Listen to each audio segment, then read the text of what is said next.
كما يحب ربنا ويرضى. أشهد أن لا إله إلا الله وحده لا شريك له وأشهد أن محمدا عبده ورسوله صلى الله عليه وعلى آله ومن صار على نهجه وتمسك بسنته إلى يوم الدين وسلم تسليما كثيرا. يا أيها الذين آمنوا اتقوا الله حق تقاته ولا تموتن إلا وأنتم مسلمون. Alhamdulillah, puji syukur kehadiran Allah Subhanahu wa taala segala nikmat yang Dia Allah Rabbuna Jalla wa Ala memberikan nikmat pun manusia untuk tidak beriman. Itulah kasih sayang Allah tanpa Allah Subhanahu wa taala tetap mencurahkan nikmatnya kepada umatnya. Khusus nikmat bagi orang yang beriman adalah kenikmatan iman yang tidak dirasakan manusia yang lainnya. Kepada Nabi kita Muhammad sallallahu alaihi wasallam dan di dalam menjalani gelapnya kehidupan ini beliau tinggalkan perkara-perkara syariat yang wajib bagi kita mempelajarinya, yang akan kita masuk ini insyaallah tidak berapa hari lagi, karena kita telah berada di tanggal 21 Sya'ban tahun 1446 Hijriah bertepatan 19 Februari 2025 Masehi. Jadi untuk itu kita membekali diri kita dengan ilmu-ilmu sekitar Ramadan, bulan Ramadannya, begitu juga dengan ibadah puasanya. Di kesempatan malam ini insyaallah kita tidak melanjutkan pelajaran kita di dalam akidah tahawiyah, tetapi kita mempelajari tentang masalah akidah. Masih tetap masalah akidah, tetapi di dalam pembahasan ibadah puasa.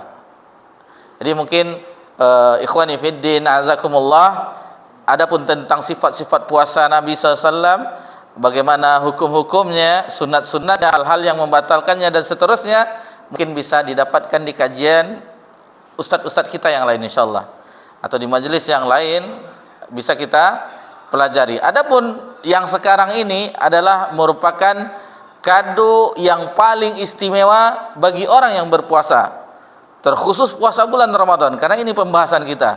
Kita ambil dalam pembahasan sisi akidahnya. Sisi akidah itu akan membahas tentang masalah amalan hati. Itu insya Allah akan kita bahas. Kita tidak membahas tentang bagaimana ini masuknya, kapan waktu sahur, kapan apa saja yang membatalkan, yang merusak ibadah puasa, tidak. Tetapi kita ambil dari sisi akidahnya.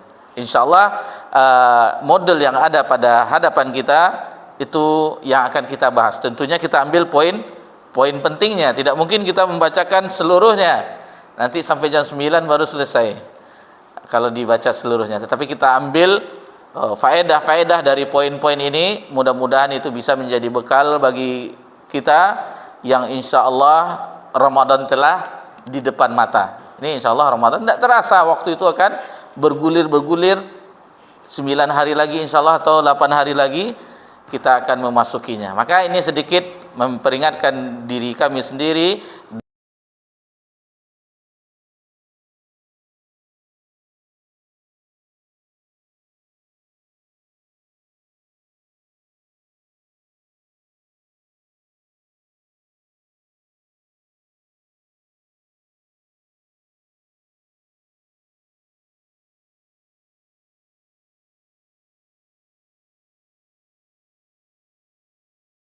dan bapak-bapak semuanya, ikhwani fiddin, untuk memasuki bulan yang mulia. Mudah-mudahan bisa kesempatan hadir di majelis-majelis ustadz kita yang lain dalam masalah-masalah fikih lainnya. Taib di kita masalah hati. Apa yang pertama? Yaitu yang dibahas di halaman 6, yaitu tentang hati menyadari, sadar bahwasanya nikmat Allah yang berupa taufiknya pada ibadah puasa. Itu harus kita yakini, bahwa kita menyadari nikmat Allah yang berupa taufiknya pada ibadah puasa. Allah Subhanahu wa taala berfirman, yamunnuna 'alaika an aslamu qul la tamunnu 'alayya islamakum. Jadi ini dalam surah Al-Hujurat. Balillahu yamunnu 'alaikum an hadakum lil imani in kuntum shadiqin. Jadi mereka merasa berjasa kepada orang-orang keislaman mereka. Jadi seolah-olah berjasa dengan Islamnya. Lalu katakanlah, diperintahkan oleh Allah janganlah kalian merasa berjasa atas keislaman kalian, karena sejatinya Allah lah yang telah memberikan karunia kepada kalian dengan menunjuki kalian kepada keimanan jika kalian orang-orang yang benar. Nah, jadi ini dia. Jadi ini adalah yang harus kita yakini. Jangan kita bangga dengan amalan kita, bahwasanya semuanya Allah lah yang telah memberi karunia berupa keimanan. Itu wajib kita ketahui, kita sadari. Ini poin yang pertama. Kemudian dikatakan oleh Syekhul Islam Ibnu Taimiyah rahimallahu taala, qala al-arif, berkata arif maksudnya orang yang bijak, orang yang arif, yasiru ila azza wa jal baina musyahadatil minnah mutala'ati ainin nafs. Salah seorang ulama mengatakan, orang ahli yang ada hikmah badannya, orang yang bijaksana, seorang hamba mesti berjalan menuju Allah azza wa jal, di antara menyadari nikmatnya dan menyadari kekurangan jiwa dan amalannya. Perhatikan di sini, ikhwani fiddin, harus menyadari nikmat itu dari Allah, dan kita harus menyadari kekurangan jiwa amalan kita, harus kita sadari itu. Ini disebutkan dalam yang kita wiridkan di pagi hari dan di petang hari, Sayyidul Istighfar, Allahumma anta rabbi la ilaha illa anta khalaqtani wa ana abduka wa ana ala, sampai kalimat abu laka bi ni'matika alayya wa abu laka bi dzambi. Jadi di sini pada kalimat ini, aku mengakui semua nikmat itu darimu ya Allah. Kita akui semua nikmat seluruhnya, yang nikmat itu sangat banyak sekali. Wa in ta'udu ni'matallah la tuhsuha. Ini pembahasan nikmat ibadah puasa, itu nikmat dari Allah. Lalu wa abu laka bidzambi, dan aku mengakui dosa-dosaku. Ini dia. Kalau kita sudah sadar menyadari nikmat itu dari Allah berupa ibadah, kelezatan ibadah, kemudian kita akui dosa-dosa kita. Kita harus akui, kita sadari kekurangan kita. Al-Imam Ibnu Qayyim rahimahullah taala di dalam kitabnya Ighathul Lahfan, sesungguhnya hak Allah dalam ketaatan itu ada 6. Ada 6 disebutkan di sini di halaman 8, bisa dilihat. Yang pertama, ikhlas mengerjakannya. Yang pertama, ikhlas. Harus ikhlas, apapun ibadah harus ikhlas kepada Allah, hanya mengharapkan ganjaran dari Allah. Itu harus, karena itu adalah salah satu poin terbesar, syarat yang pertama diterimanya amalan. Baru yang kedua ittiba' Rasul, dan itu dijelaskan oleh ulama kita. Kemudian yang kedua, menasihati Allah dalam beramal. Ini apa maksudnya menasihati Allah dalam beramal? Maksudnya di situ dilihat footnote-nya yang nomor 3 di bawah, bahwasanya ibadah yang kita lakukan karena Allah Subhanahu wa taala harus dengan penuh cinta, penuh harap, penuh takut, penuh pengagungan, dan merendahkan diri kepada Allah Subhanahu wa taala. Jadi untuk masalah akidah ini, itu masalah hati, dan itu total untuk Allah Subhanahu wa taala. Dia hati ini yang akan menggerakkan. Hati ini akan menggerakkan jasad kita. Kalau hati kita, bayangkan hati kita, ikhwani fiddin, sebagaimana disebutkan di dalam hadis, bahwasanya Nabi sallallahu alaihi wasallam bersabda, ala inna fi jasadin mudghah, ketahuilah di dalam jasad itu ada segumpal daging, iza salahat jasadu kulluh, jika segumpal daging itu baik, maka baik pula jasad tersebut. Kebalikan, iza fasadat fasadat kulluh, apabila rusak maka rusaklah semua jasad tersebut. Ala ya qalb. Jadi ketahuilah bahwa segumpal daging itu, kata Nabi SAW, itu adalah hati. Ini dia pembahasan kita di akidah ini, pembahasan hati. Lalu yang ketiga, ittiba' dengan beramal. Itu sudah kita singgung tadi, syarat diterimanya ibadah kita ada 2, yaitu pertama ikhlas, kedua ittiba' Rasul, mengikuti Nabi sallallahu alaihi wasallam. Tidak boleh kita beribadah itu sesuai dengan keinginan kita. Waktu sahur itu masuknya adanya waktu fajar shadiq, karena fajar itu kalau kita belajar fikih ada 2, fajar kadzib, fajar shadiq. Fajar kadzib itu seolah-olah sudah ada terbit fajar, tetapi masih menipu, masih ada nanti gelapnya. Adapun fajar shadiq itu sudah memutihnya cahaya dari timur membentang. Kalau di zaman dahulu kelihatan, kalau sekarang tidak, karena sudah banyak cahaya lampu. Itu nampak membentang, itu masuknya waktu subuh, waktu fajar. Lalu kita tidak ikut aturan Nabi. Azan kita terlambat misalnya, ini contoh amalan yang tidak sesuai dengan ittiba dengan Nabi. Habis subuh kita sahur lah, nanti kan bisa habis maghrib kita berbukanya. Itu tidak bisa, nggak sesuai dengan apa yang dicontohkan oleh Nabi. Jadi aturannya ada. Jadi jangan kita, kan kita terlambat itu sahurnya habis subuh, nanti habis sholat maghrib baru kita berbuka. Tidak bisa. Amalan itu bukan sesuka-suka kita, tidak. Harus mencontoh Nabi sallallahu alaihi wasallam. Yang keempat, menyaksikan kebaikan Allah pada amalannya. Banyaknya kebaikan Allah Subhanahu wa taala harus kita hadirkan. Betapa banyak nikmat Allah yang ada pada diri kita saja. Bayangkan mata kita yang Allah berikan nikmat untuk melihat, kaki kita Allah berikan nikmat untuk melangkah, tangan kita untuk memegang dan mengambil. Coba ada stroke, lihatlah orang stroke. Jangankan untuk menggerakkan tangannya, jangankan untuk mengambil botol ini, menggerakkan jarinya saja tidak bisa. Bayangkan nikmat Allah. Belum lagi di keluarga kita, istri yang soleha, anak-anak yang berbakti. Betapa banyak nikmat Allah Subhanahu wa taala pada kita. Jadi itu harus hadir di dalam diri kita. Kemudian yang kelima, menyadari nikmat Allah pada amalan. Sudah tadi yang keenam. Setelah itu semua menyadari kekurangan diri kita yang kita sebut tadi, abu laka bi ni'matika alayya wa abu laka bi dzambi. Kita harus akui amalan kita kepada Allah Subhanahu wa taala belum apa-apanya terhadap nikmat yang banyak yang Allah berikan kepada kita. Kemudian ikhwani fiddin, di antara nikmat yang Allah anugerahkan kepada kita di bulan Ramadan yang berupa nikmat itu, di halaman 9 bagian bawah ada beberapa nikmat. Kalau tidak salah ada 8 nikmat itu. Yang nikmat pertama, yang bagian bawah ada tulisan hitam, nikmat pertama, kita diperkenankan berjumpa dengan Ramadan. Itu adalah nikmat. Allah sampaikan usia kita memasuki bulan Ramadan. Itu nikmat yang tiada terhingga. Betapa banyak orang yang ketika kita di Ramadan yang lalu masih bersama. Kita hadir bersama-sama puasa, sama-sama di di saf-saf tarawih, di saf-saf salat, sama-sama berbuka puasa misalnya. Di tahun sekarang dia telah meninggalkan kita. Sudah tinggal kenangan. Dan insya Allah beberapa hari ke depan kita memasukinya, itu ketahuilah, sadarilah, itu nikmat dari Allah Subhanahu wa taala. Disebutkan di sini halaman 10, di Sulaiman At-Taimi rahimahullah taala ketika membangunkan keluarganya. Apa dia katakan kepada keluarganya? Qumu fa'allakum la tadriku ba'da amikum hadza. Bangunlah, dibangunkannya keluarganya, boleh jadi kalian tidak akan mendapatkan bulan Ramadan setelah tahun ini.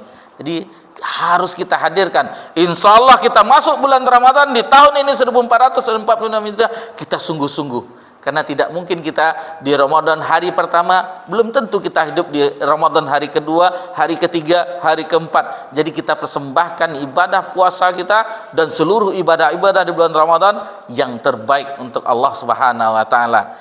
Dan belum tentu juga kita di Ramadan 1447 masih hidup. Jadi semuanya harus kita sadari. Kemudian yang kedua, jadi ini kesempatan emas bagi siapa yang disampaikan berjumpa di dalam bulan Ramadan. Itu kesempatan emas, jangan sampai kita sia-siakan, mubazir waktu kita sia-sia dengan jet HP. Jangan, sayang kita waktu-waktu yang begitu banyak keutamaan kita lalaikan. Lalu bagaimana? Isi dengan tilawah, isi dengan baca Al-Quran, tilawah, perbanyak. Kemudian HP mana Ustaz? Boleh, yang penting-penting saja. Tidak penting jangan dilihat.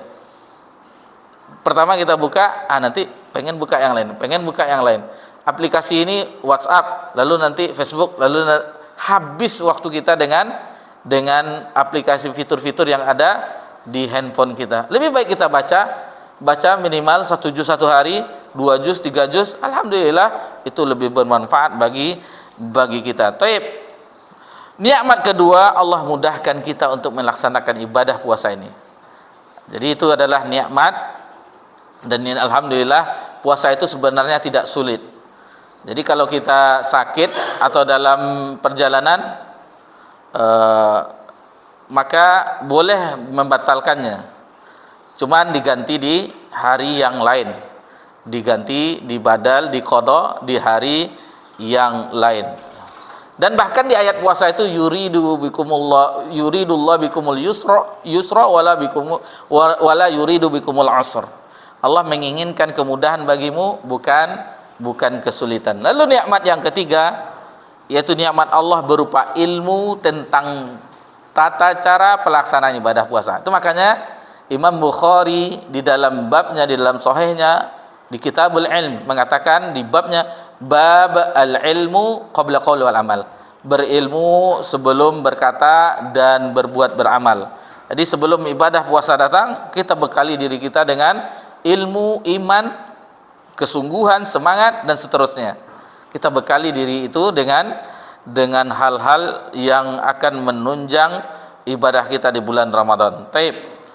Nikmat yang keempat, pertolongan Allah tabaraka wa taala untuk melaksanakan ibadah puasa ini. Jadi kita harus ingat bahwasanya la haula wala quwata illa billah. Tidak ada daya dan upaya kecuali pertolongan Allah. Harus kita ingat, kita ini tidak berdaya. Allah lah yang telah menolong kita. Itu makanya Nabi kita tercinta sallallahu alaihi wasallam berdoa, Allahumma a'ini, ya Allah, bantulah saya, bantulah aku. Allahumma a'ini ala zikrika, untuk mengingatmu, untuk zikir kepadamu, wa syukrika, untuk bersyukur kepada engkau ya Allah, wa husni ibadatik, dan untuk membaguskan ibadahku. Jadi bagaimana ibadah kita bagus, indah, yang kita persembahkan untuk Allah. Jadi ibadah kita itu untuk Allah, tidak mungkin sesuatu yang cemen, yang biasa, yang penting sudah sholat dah. Bukan yang penting sholat, tetapi sholat itu penting. Ini harus kita kadang, lah tuh mah yang penting lah bayar hutang, zuhur, kemana tuh bayar hutang, sholat akhirnya patok ayam, tidak ada tumak ninahnya. Tidak, sholat itu bukan yang penting sholat, tetapi sholat itu penting. Nah, jadi kita hadirkan bahwasannya ketika itu kita sedang beribadah kepada Allah Subhanahu wa taala. Ikhwani fiddin, a'azakumullah, nikmat yang kelima, dan ini adalah nikmat yang paling besar. Nikmat yang paling besar. Apa itu? Ketika Ramadan datang, kita beragama Islam. Ini adalah nikmat yang begitu besar. Nikmat Islam.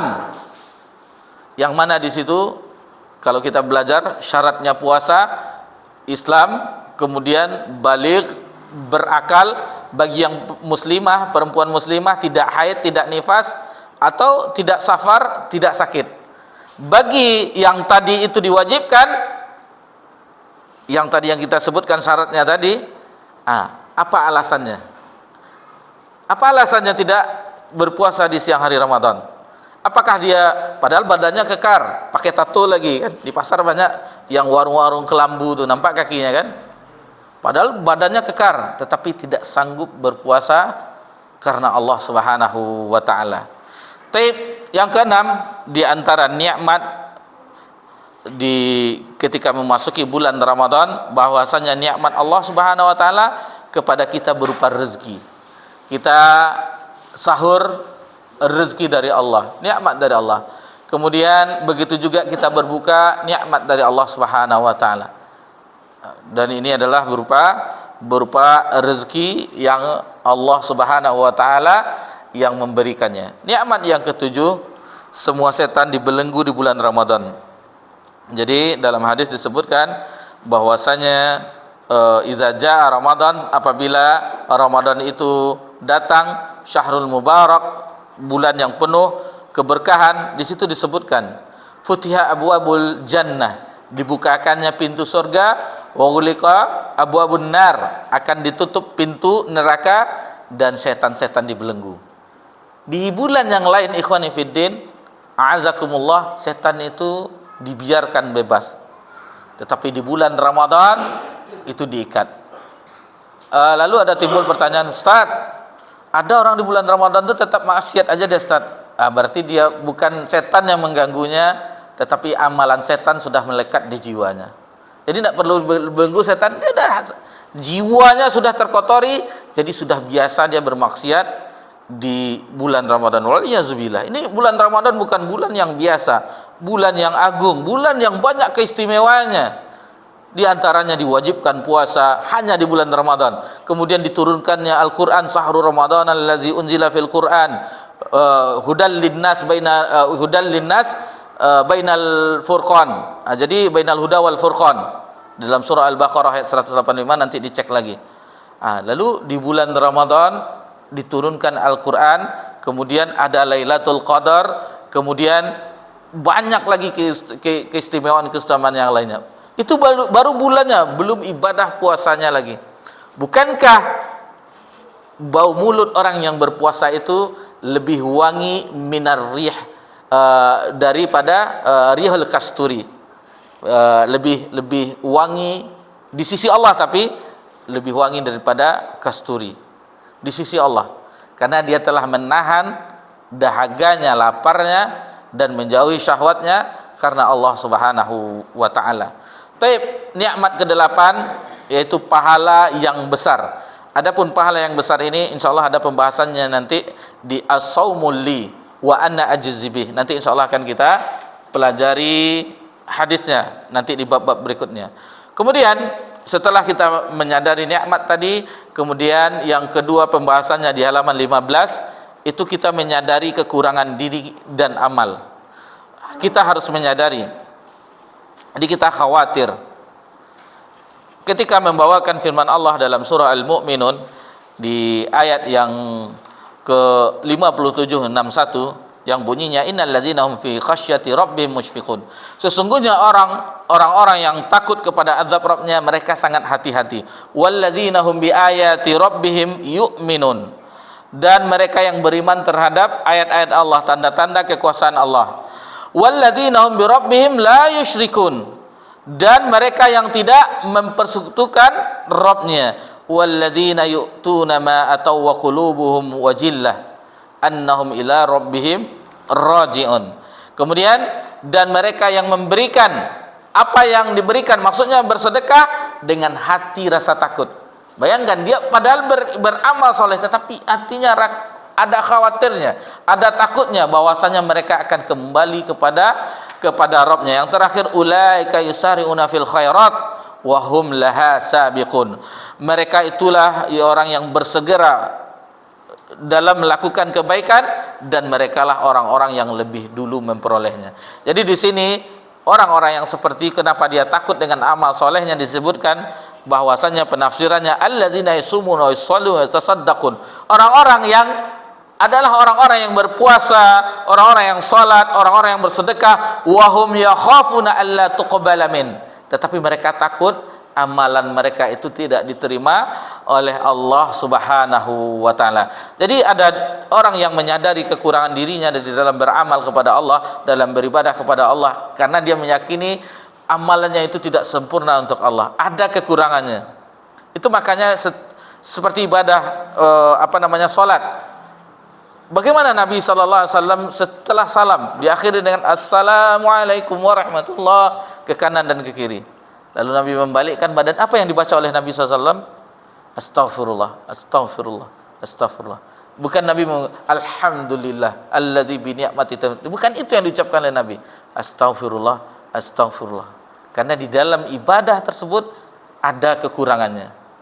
Kalau kita banyak kekurangannya, kita tidak khusyuk. Pikiran kita entah kemana-mana. Begitu juga dengan ibadah puasa, kita tidak mengamalkannya. Mungkin kita masih bisa menahan haus dahaga, mungkin alhamdulillah, tidak mendatangi istri di siang Ramadan, alhamdulillah. Tetapi mata kita gimana menundukkannya? Lisan kita bagaimana menjaganya? Ini memang berpuasa, menahan haus dan lapar, tetapi lisannya tidak bisa ditahan untuk bermaksiat, ghibah, gunjing dan seterusnya. Waliyahzubillah. Taib. Kemudian buah manisnya disebutkan kata Imam Ibnu Qayyim, aqrabu babin dakhala minhu al-'abdu 'ala Allah Ta'ala huwal iflas fala yara li nafsi hala wala maqama. Di antara pintu paling dekat yang bisa dimasuki oleh seorang hamba, pintu yang terdekat untuk berjalan menuju Allah Subhanahu wa taala, disebutkan di sini adalah al-iflas. Apa itu al-iflas? Merasa tidak punya apa-apa. Coba kita kalau kaya banyak uang, pasti kita seolah-olah ndak ada ongkang-ongkang kaki pitih, banyak rekening banyak. Coba ndak ada uang sama sekali. Nikmat sekali doa. Ya Allah. Ya Allah, tidak ada sekarang beras di dapur. Nanti bayar sekolah anak. Ya Allah, bayangkan tidak ada. Kalau sudah itu kita merasa tidak punya apa-apa, maka itu adalah salah satu pintu yang cepat berjalan menuju Allah Subhanahu wa taala. Yang kedua, yaitu memandang bahwa dirinya memiliki keutamaan dan kedudukan sehingga dia benar-benar tidak memandang, maksudnya tidak memandang, maaf, bukan memandang, tidak memandang dirinya di hadapan Allah itu tidak memiliki keutamaan, hina dia di hadapan Allah Subhanahu wa taala. Jadi dua pintu itu adalah pintu yang paling dekat menuju jalan menuju Allah Subhanahu wa taala. Maksudnya mendekatkan diri kepada Allah Subhanahu wa taala. Kemudian di dalam buah manis yang kedua, tadi kita telah singgung doa Sayyidul Istighfar, Allahumma anta rabbi la ilaha illa anta khalaqtani wa ana 'abduk. Ya Allah, engkaulah ya Rabbku, tidak ada sesembahan selain engkau. Engkaulah yang telah menciptakan dan aku adalah hambamu. Itu penghambaan tadi. Kemudian buah manis yang kedua, yaitu bertobat kepada Allah Subhanahu wa taala. Bertobat kita semuanya, anak pribadi, antum semuanya, dan yang mendengar itu berdosa kepada Allah Subhanahu wa taala. Maka ketika berpuasa, yakinilah puasa yang kita amalkan itu tidak sempurna. Maka itulah kesempatan bagi kita bertobat kepada Allah Subhanahu wa taala agar Allah mengampuni dosa kita terhadap ibadah kita yang banyak kurangnya dan banyak cacatnya. Karena sudah azan, kita azan dulu insyaallah. Setelah azan kita lanjutkan beberapa poin berikutnya. Tafadhal.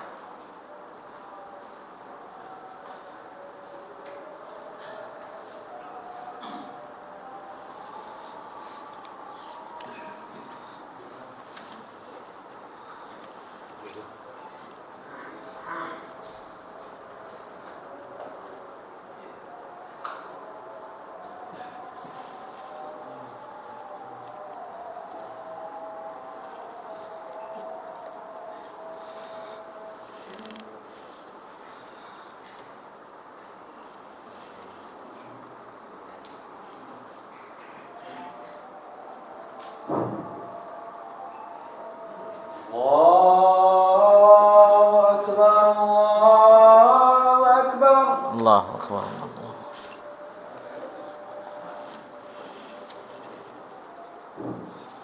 Allahu akbar. Allahu akbar. Asyhadu an la ilaha illallah.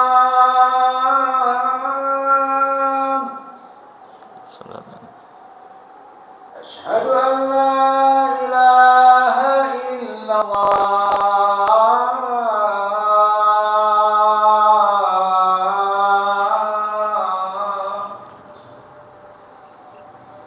Asyhadu anna Muhammadan Rasulullah.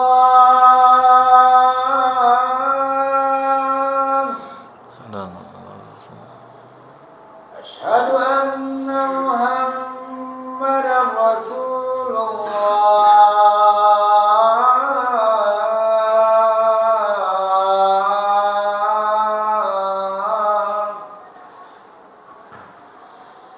Hayya 'alas salam.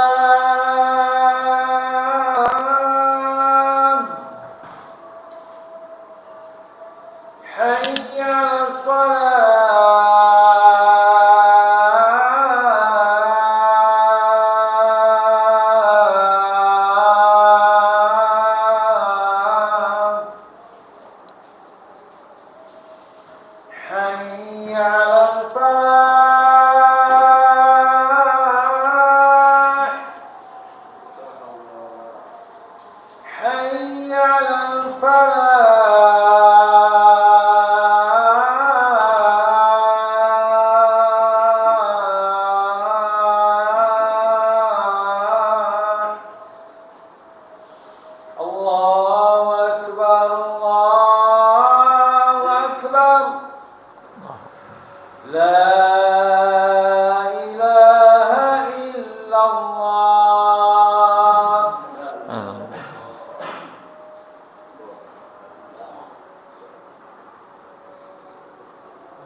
Alhamdulillah wassalatu wassalamu ala Rasulillah ma ba'd.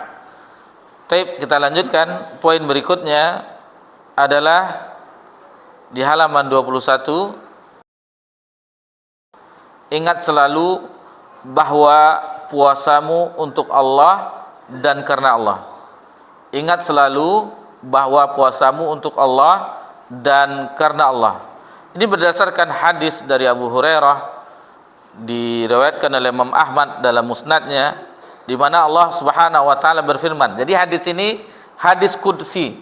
Hadis qudsi itu yang mana maknanya dari Allah, lafaznya dari Nabi sallallahu alaihi wasallam. Apa bunyinya? Kata Allah Subhanahu wa taala berfirman dalam hadis qudsi, "As-saumu li." Ini yang kita sebutkan, besarnya ganjaran pahala puasa. As-saumu li, puasa itu untukku. Wa ana ajzibi, dan aku sendiri yang akan memberikan balasannya. Lalu kenapa? Yada'u ta'amahu wa syarabahu wa syahwatahu min ajli. Karena orang yang berpuasa telah meninggalkan makanannya, minumannya dan syahwatnya karena aku. Kata Allah di dalam firman-Nya di dalam hadis qudsi. Ada penjelasan beberapa ulama, ikhwani fiddin, na'udzakumullah, mengenai kalimat kata as-saumu li, puasa itu untukku. As-saumu li, puasa itu untukku. Sebagian ulama berpendapat bahwa maksudnya adalah puasa itu ibadah yang utama dan dicintai oleh Allah, sehingga tidak ada yang mengetahui berapa pahala, berapa kadarnya pahalanya. Adapun amalan yang lain itu Allah beri kelipatan 10 kali lipat sampai 700 kali lipat. Sementara puasa tidak ada ketentuannya. Karena Allah di hadis qudsi tadi disebutkan as-saumu li, puasa itu untukku, wa ana ajzibi, dan aku yang akan membalasnya. Balasannya itu tidak ada catatan yang ini melakukan puasa mendapat sekian pahala, tidak. Tetapi nanti di akhirat yang itu Allah yang akan memberikan berapa kadarnya. Kemudian Ibnu Abdul Bar rahimahullah taala mengatakan cukuplah hadis ini, yaitu as-saumu li, puasa itu untukku, sebagai keutamaan puasa atas puasa-puasa amalan ibadah yang lainnya. Jadi keunggulan atau keutamaan puasa itu as-saumu li, Allah langsung mengatakan puasa itu untukku. Jadi itulah diantara tanda bahwasanya ini memiliki keutamaan dibandingkan ibadah-ibadah yang lain. Kemudian as-saumu li, ini kita masuk kepada pembahasan yang kita biasa belajar akidah, bahwasanya ibadah yang lain seperti doa, ruku, sujud, apalagi salat, takut, apalagi cinta, harap dan seterusnya, itu orang-orang kaum musyrikin pernah mempersembahkan kepada berhala-berhala atau sesembahan mereka, pada ilah-ilah mereka. Akan tetapi puasa itu tidak ada orang memberikan kepada sesembahan-sesembahannya, kepada berhala-berhala mereka. Cobalah lihat kitab Tauhid, termasuk syirik orang berpuasa karena selain Allah. Belum ada babnya seperti itu. Yang ada babnya misalnya hal yang sepele, ada orang masuk surga karena telah berkurban seekor lalat. Ada yang gara-gara seekor lalat masuk surga, dan gara-gara seekor lalat itu masuk neraka. Maksudnya ketika ada sesuatu daerah dia melewatinya, dia tidak membawa apa-apa, lalu dikatakan oleh penjaga itu, persembahkanlah sesuatu terhadap berhala ini. Saya tidak memiliki apa-apa, walaupun hanya seekor lalat. Akhirnya dipersembahkannya seekor lalat untuk berhala tersebut wafat dalam keadaan itu, maka dia masuk neraka karena telah memberikan sesuatu kepada berhala selain Allah. Adapun yang kedua, kenapa dia masuk surga? Ketika disuruh melakukan sembelihan atau sesuatu untuk berhala, maka dia tidak mau. Akhirnya dipenggal, dibunuh, akhirnya dia masuk surga karena dia tidak mau memberikan sesuatu kepada selain Allah Subhanahu wa taala. Adapun puasa, kata ulama, as-saumu li, itu tidak dapat tidak ada perbuatan ria di situ. Masa iya Ustaz? Misalnya orang puasa Senin Kamis, puasa sunat. Misalnya contoh, Amboko sedang puasa. Misalnya kan, awak sedang puasa. Apa itu tidak ria? Ya, itu ria. Tetapi itu ketika diucapkannya. Adapun ibadah puasa itu sendiri itu tidak ada kecenderungan untuk ria. Berbeda dengan sholat, apalagi sedekah, apalagi haji yang ada unsur-unsur harta di situ, itu mudah untuk ria. Kemudian bahwasanya rahasia dari ibadah puasa tersebut, bayangkan antara dia dengan Allah saja. Kenapa kita katakan seperti itu? Karena yang mengetahui ibadah apakah dia masih berpuasa atau tidak hanya dia dan Allah. Mungkin dia bisa jadi sahur bersama keluarganya, lalu main-main keluar, nampak warung makan, perut sudah lapar pula, akhirnya masuk ke dalam itu, pintunya biasanya segini terbuka, masuk makan, nanti pulang ke rumah pura-pura letih pula. Ini seperti orang puasa. Kan istrinya tahu, keluarganya tak tahu, yang mengetahui tentang dia berpuasa dan tidak hanya Allah. Atau contoh, kita berikan contoh ini, biasanya orang berwudu, kumur-kumur, kan biasanya kita buang, istisqa langsung kan, dibuang kumur-kumur. Tengok orang ada haus sekali, mungkin panas, akhirnya diteguk, akhirnya kan tidak ada yang tahu. Ini rahasianya di sini. Kalau amalan yang lainnya, yang lain bisa tahu. Dia sholat, dia pergi ke masjid berjamaah, tahu orang. Lalu dia bersedekah, apalagi kalau di bulan Ramadan di masjid-masjid kaum muslimin ada paket Ramadan, amplop Ramadan, ada dipajang, si fulan sekian paket, hajah ini sekian paket, ada di situ. Ada potensi untuk rianya. Adapun rahasia kenapa ibadah puasa itu, kata Allah dalam hadis qudsi, as-saumu li, puasa itu untukku, karena itu tadi rahasianya, karena dia dan Allah saja yang mengetahuinya. Taib.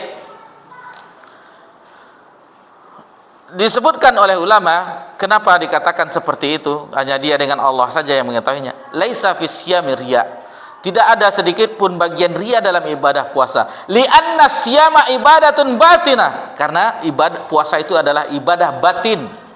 La ya'lamu biha illallah, tidak ada yang mengetahuinya kecuali Allah. Kecuali Allah. Taib.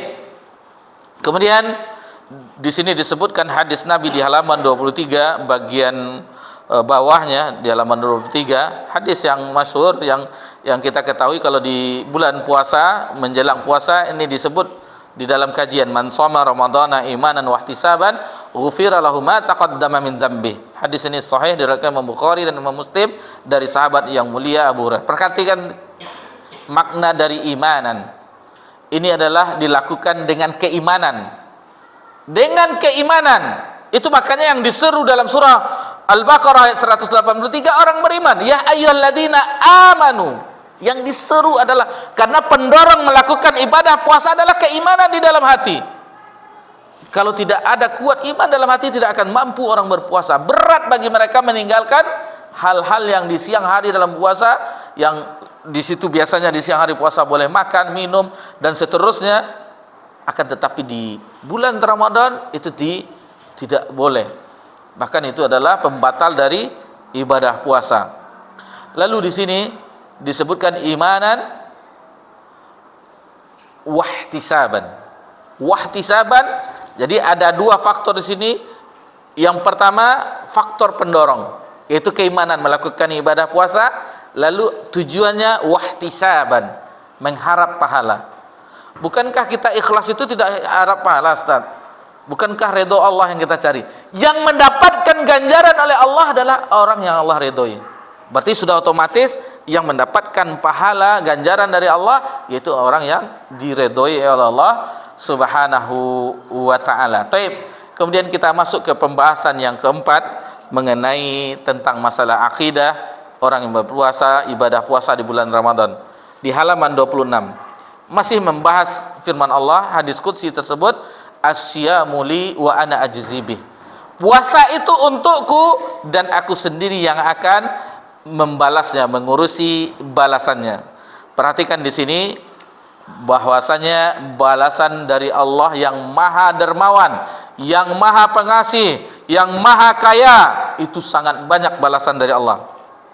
Jadi as-saumu li wa ana ajzibih, dan aku langsung yang membalasnya. Allah yang Maha Kaya, yang Maha Dermawan, yang Maha memiliki segala sesuatu, yang akan membalasnya. Maka bergembiralah kita. Bergembiralah kita dengan hadirnya Ramadan, berpuasa di siang hari Ramadan, karena banyak sekali keutamaannya.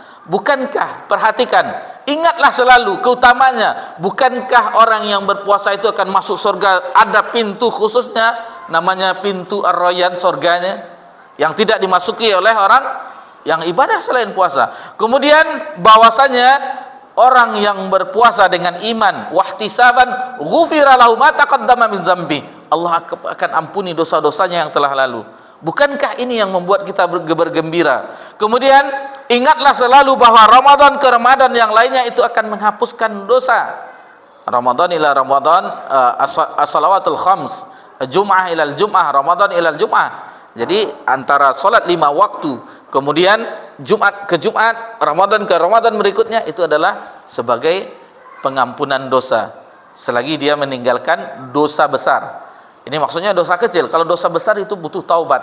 Taubat yang mana pertama menyesali dosa tersebut, yang kemudian tidak mengulanginya kembali, kemudian mengiringinya dengan amal soleh dan bertekad tidak untuk mengulangnya kembali. Kemudian ingatlah selalu bahwa pahala puasa tidak ada yang menandinginya. Tidak ada yang menandinginya. Yang tadi disebutkan adalah puasa, ibadah-ibadah yang lain selain ibadah puasa akan diberikan pahala 10 kali lipat sampai 700 kali lipat. Adapun puasa itu tidak ada kadarnya. Allah tidak sebutkan, hanya menyebutkan di dalam hadis ini as-saumu li wa ana ajzibih. Puasa itu untukku dan aku yang langsung membalasnya. Kemudian banyak lagi tentang ini yang harus kita ingat, terutama keutamaan puasa, keutamaan bulan Ramadan dan seterusnya. Baik. Di sini ada dua pandangan disebutkan oleh penulis di sini, yaitu Syekh Saleh As-Sindi hafizallahu taala. Ada dua pandangan. Yang pertama, dia harus mengimani, membenarkan dan meyakini bahwa ini adalah balasan dari Allah, telah Allah siapkan bagi ibadah ini. Maksudnya ibadah puasa. Yang kedua, berkaitan dengan dirinya, bahwasanya diri kita itu melaksanakan puasa atas dilandasi dengan rasa takut dan harap. Dan ini diulang lagi hadis ini, padahal di sini sudah dibahas tadi, man shoma ramadanan imanan wa ihtisaban ughfira lahu ma taqaddama min dzambi. Barang siapa yang berpuasa Ramadan dengan keimanan dan ikhlas mengharap pahala, ghufira lahu ma taqaddama min dzambi, maka Allah akan ampuni dosanya. Kemudian yang kelima, yaitu di halaman 30, petiklah selalu pelajaran penghambaan. Jadi kalau kita sudah menghadirkan itu seperti tadi, Allahumma anta rabbi la ilaha illa anta khalaqtani wa ana abduk. Jadi setelah kita sadari bahwa kita hamba Allah, maka di situ kita bisa petik pelajaran. Apapun perintah Allah, baik itu puasa, baik itu salat, baik itu zakat, haji bagi yang mampu, seluruh ibadah, maka sami'na wa ata'na, kami dengar dan kami taati. Jadi kita mentaati Allah dengan beribadah puasa kepada Allah Subhanahu wa ta'ala. Kemudian apabila itu sudah terwujud penghambaan ubudiyah, maka itulah yang diharapkan. Karena Allah berfirman dalam surah Az-Zariyat, "Wa ma khalaqtul jinna wal insa illa liya'budun." Tidaklah aku ciptakan jin dan manusia kecuali untuk beribadah kepadaku. Kemudian yang keenam di halaman 34, agungkanlah apa-apa yang telah Allah agungkan. Maksudnya di sini Allah mengagungkan puasa Ramadan tersebut. Di hadis qudsi tadi Allah berfirman, hadis qudsi tadi, as-saumu li wa ana ajzibih. Puasa itu untukku dan aku yang membalasnya. Jadi puasa ini Allah langsung mengagungkan ibadah ini, maka kewajiban bagi kita mengagungkan apa yang telah Allah agungkan. Tentunya di sini kita akan menyadari bahwasanya kita akan mengagungkan ibadah puasa, kita mengamalkannya dengan cinta, rasa harap, rasa takut, dan seterusnya. Dan begitu juga dengan pengagungan bulan ini. Dengan apa? Dengan betul-betul kita beribadah, memperbanyak ibadah kepada Allah, dan meninggalkan seluruh maksiat di bulan tersebut. Jadi termasuk pengagungan bulan tersebut di sini dijelaskan, yaitu yang tadi berbuat taat dan menjauhi maksiat. Kemudian yang termasuk pengagungan terhadap bulan ini, maksudnya bulan puasa, bulan Ramadan, adalah berhasil mengikat dan menjaga seluruh anggota tubuh kecuali digunakan untuk melakukan ketaatan kepada Allah. Kemudian termasuk mengagungkan ibadah puasa di bulan Ramadan, yaitu hendaknya menjauhi hal-hal yang melalaikan, dan benar-benar menyibukkan diri dengan melakukan ketaatan.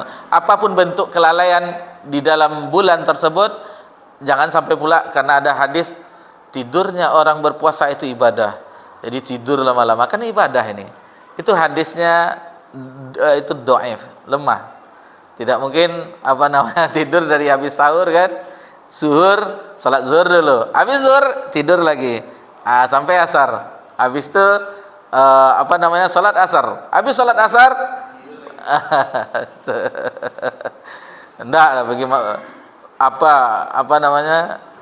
ngabuburit jalan-jalan cari perbukaan puasa kan, astagfirullah. Baik, ikhwani fiddin azakumullah. Kemudian perlu diperhatikan bahwasanya kebanyakan kaum muslimin dan muslimat itu fenomena di masyarakat awal-awal itu semangat.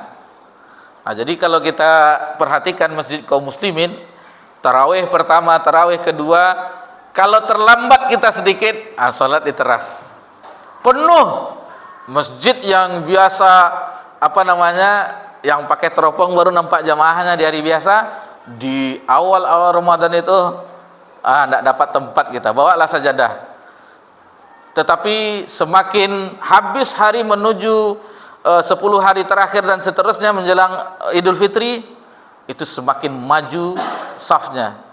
Kenapa kita katakan semakin maju? Yang awalnya di luar melimpah ruah, akhirnya sampai dekat imam, maju safnya. Entah kemana kaum muslimin dan muslimat.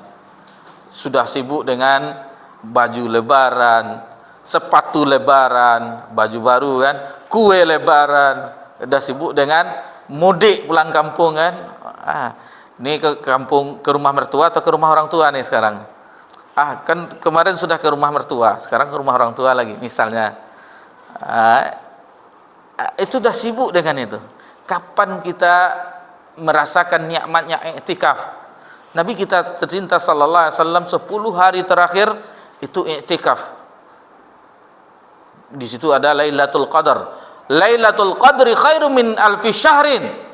Lailatul Qadar itu lebih baik daripada, perhatikan di sini bukan sama khair, lebih baik, sama dengan azan subuh, as-salatu khairum minan naum, salat itu lebih baik daripada tidur. Di sini itu Lailatul Qadar itu lebih baik daripada 1000 bulan, lebih dari 83 tahun. Bapak kita, Bapak berapa Pak Muklis? 80.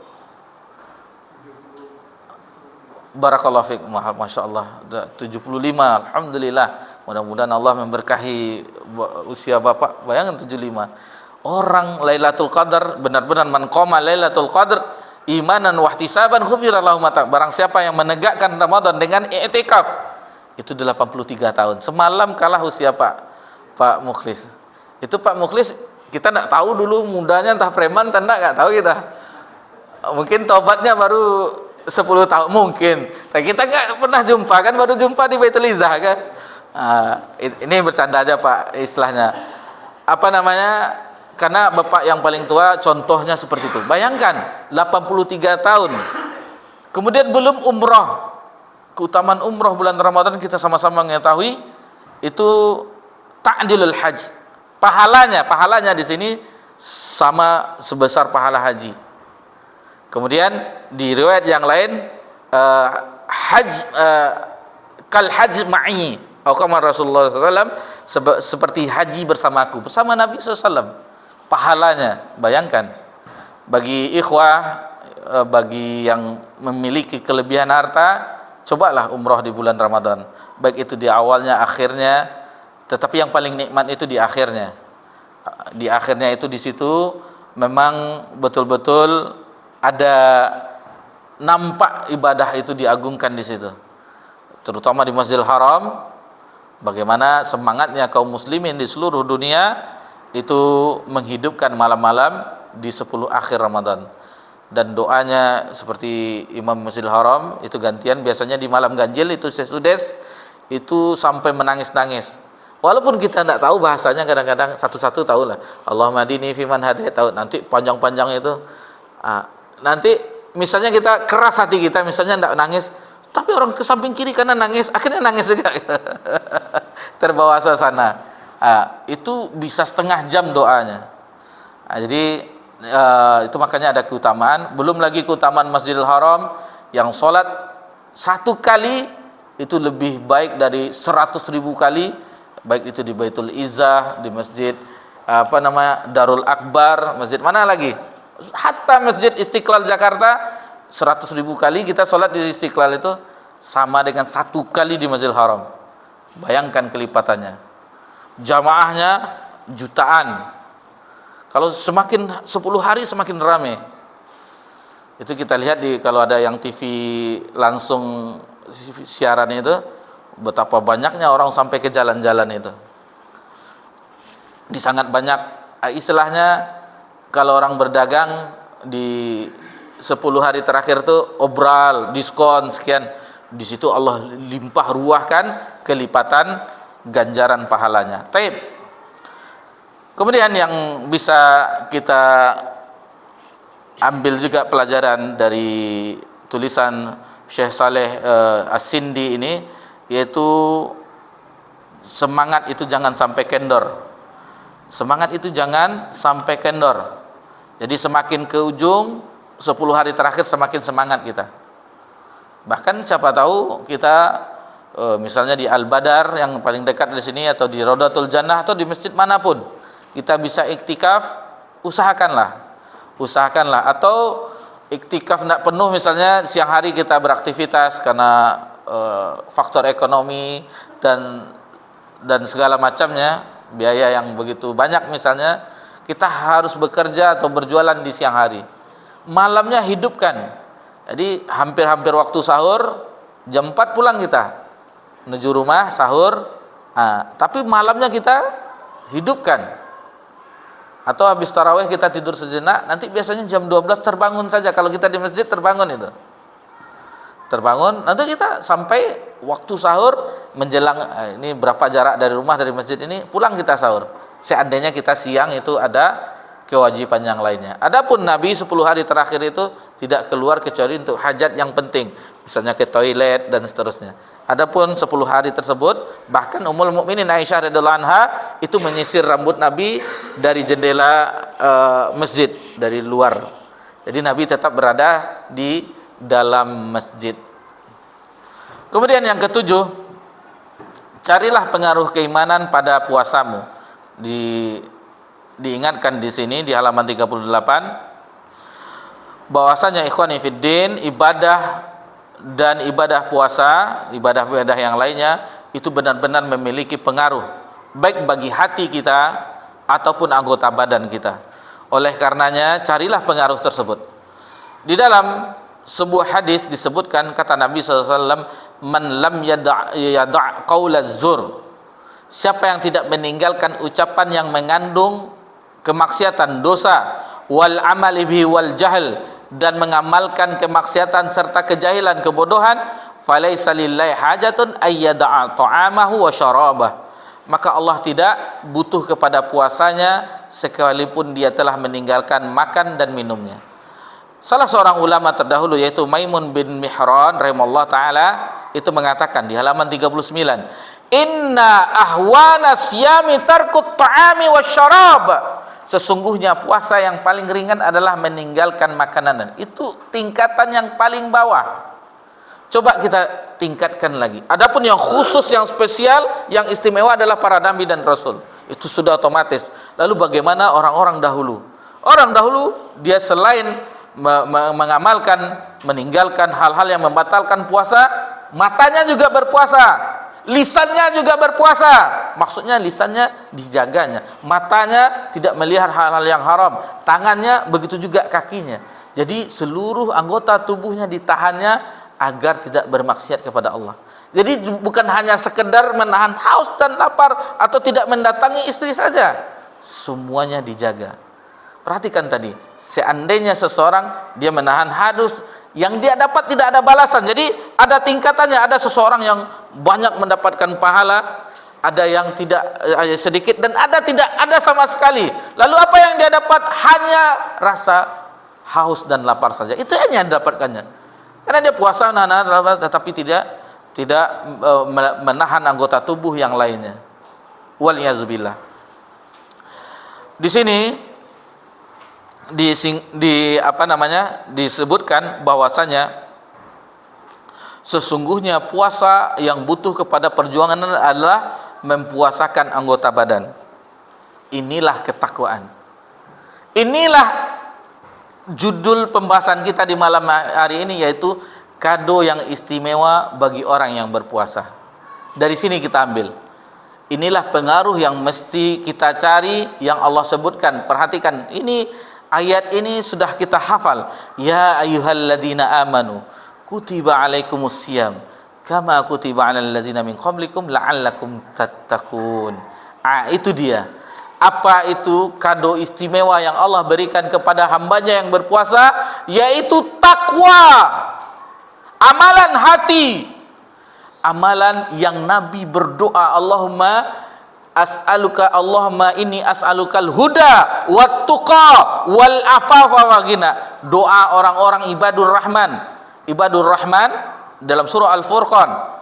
Apa doa ibadur rahman? Salah satunya, Rabbana hablana min azwajina wa zurriyyatina qurrata ayun. Ya Allah, berikanlah kami, pasangan-pasangan kami dan keturunan kami, qurrata ayun, yang menyejukkan pandangan kami.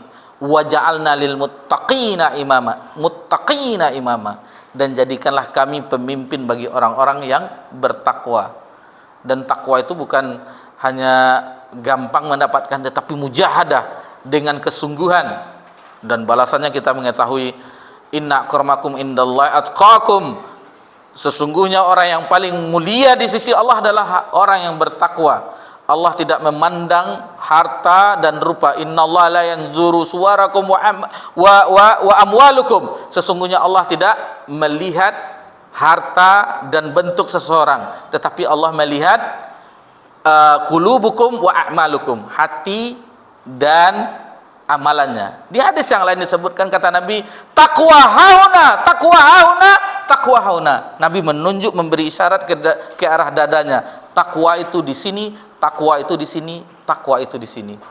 Takwa adalah problema kehidupan. Wa may yattaqillaha yaj'al lahu makhraja. Barang siapa yang bertakwa, Allah akan berikan jalan keluar. Wa yarzuqhu min haitsu la yahtasib. Dan Allah akan berikan rezeki dari arah yang tidak disangka-sangka dan diduga-duga. Takwa adalah nasihat Allah, nasihat para nabi, nasihat Nabi Muhammad SAW, nasihat orang-orang soleh terdahulu, nasihat khotib di setiap Jumat. Ya ayyuhalladzina amanu taqullaha haqqa tuqatih wa la tamutunna illa wa antum muslimun. Kemudian Nabi juga mewasiatkan sahabatnya Mu'az bin Jabal. Kata beliau di hadis Arba'in nomor 18, bisa dilihat matan Arba'in An-Nawawiyah, dan alhamdulillah itu di tempat Ruli di Rumbai sudah tamat itu. Alhamdulillah, matan Arba'in An-Nawawiyah. Ittaqillaha haitsuma kunt. Bertakwalah kepada Allah dimanapun kamu berada. Baik kita itu di pasar, di masjid, bersama keluarga, sendirian di kamar dengan HP, bertakwa kepada Allah. Nah, itu harus. Jadi jangan takwa itu di musola Baitul Izzah atau di masjid yang lain, tetapi kesendirian bermaksiat kepada Allah. Tidak, takwa itu di mana saja kita berada. Kemudian kata Nabi, wa atbi sayyatal hasanat tamhuha. Ikutilah perbuatan buruk itu dengan perbuatan baik, maka akan menghapusnya. Kemudian wa khaliqin nas bi khuluqin hasanin, dan pergaulilah manusia dengan akhlak yang baik. Jadi di sini hadis ini ada 3 hak. Hak Allah yaitu dengan bertakwa kepada Allah, hak terhadap diri pribadi yaitu ketika kita ada berbuat salah maka banyak-banyak berbuat baik, selain kita istighfar, selain bertobat, juga memperbanyak ibadah soleh agar diampuni oleh Allah, dihapus amalan keburukan tersebut. Kemudian hak sesama yaitu pergaulilah manusia wa khaliqin nas bi khuluqin hasanin. Jadi masalah takwa ada yang terakhir, sebenarnya banyak dalil-dalil mengenai takwa. Kemudian dalam surah At-Taubah ayat Ali Imran ayat 177, wasari'u ila maghfiratin mir rabbikum wa jannatin arduhas samawati wal ard, maka bersegeralah menuju ampunan Allah untuk memperoleh surga yang luasnya seluas langit dan bumi. Perhatikan ujung ayat ini, ikhwani fiddin, uiddat lil muttaqin, yang disediakan bagi orang-orang yang bertakwa. Inilah kado yang istimewa, hadiah yang terindah. Allah mewajibkan kita berpuasa di siang hari bulan Ramadan agar kita mendapatkan medali takwa, derajat takwa, yang mana takwa tadi disebutkan disediakan surga baginya. Bayangkan, hadirkan pikiran kita, alangkah agungnya Allah, alangkah maha mulianya Allah, alangkah kasih sayangnya Allah kepada kita. Allah ingin kita bahagia di akhirat dengan menjadi hamba yang bertakwa. Coba kita renungkan betapa dermawannya Allah, betapa baiknya Allah, betapa kalau itu hadir kepada kita, maka beruntunglah kita, berbahagialah kita, sehingga Ramadan itu datang sudah semerbak kita dengan kebahagiaannya. Ini Allah akan menjadikan kita hamba yang bertakwa. Cuman ikhwani fiddin, itu bahwasanya manfaat dari puasa itu adalah merealisasikan takwa. Jadi takwa itulah yang sampai kepada Allah Subhanahu wa taala. Itulah yang Allah inginkan. Di mana di dalam ayat disebutkan ini mengenai sesembelihan hewan kurban. Kata Allah dalam surah Al-Hajj ayat 37, firman-Nya, la yanallahu luhumaha wala dima'uha walakin yanaluhu taqwa minkum. Daging dan darah sesembelihanmu benar-benar tidak akan pernah sampai kepada Allah. Yang akan sampai kepada Allah hanyalah ketakwaan. Jadi itulah ibaratnya, ini adalah bulan Ramadan, puasa bulan Ramadan adalah ujian. Sebagaimana ujian, ada yang lulus, ada yang tidak lulus, ada yang naik kelas, ada yang tidak naik kelas. Begitu juga dengan ibadah puasa bulan Ramadan, ada yang mendapat derajat takwa, ada yang tidak. Bahkan ada yang tidak berpuasa sama sekali, dan ada yang hanya mendapatkan haus dan dahaga, lapar dan dahaga saja. Yang kedelapan, iman itu bertambah dengan melakukan ketaatan. Jadi ini pelajaran kita di akidah tahawiyah, al-imanu yazid wa yankus. Iman itu bertambah dan berkurang, bertambah dengan ketaatan kepada Allah dan berkurang bermaksiat kepada Allah Subhanahu wa taala. Jadi ini tidak perlu kita terangkan karena kita sudah membahasnya di akidah tawiyah. Cuman di sini disebutkan firman Allah dalam surat Muhammad, dilihat halaman 42, walladzina ihtadaw zadahum huda wa atahum taqwahum, dan orang-orang yang mendapat petunjuk, mendapatkan petunjuk dari Allah, hidayah dari Allah, Allah akan menambah petunjuk itu terhadap mereka. Yang terakhir yang diingatkan di sini pada tulisan ini adalah hati-hati dari kerugian. Jadi hati-hati dari kerugian. Yang pertama, wasiat pertama, hendaknya disebutkan oleh penulis di sini, kamu bersungguh-sungguh untuk keras beramal saleh setelah Ramadan. Ini bukan Ramadannya nih, tetapi setelah Ramadan.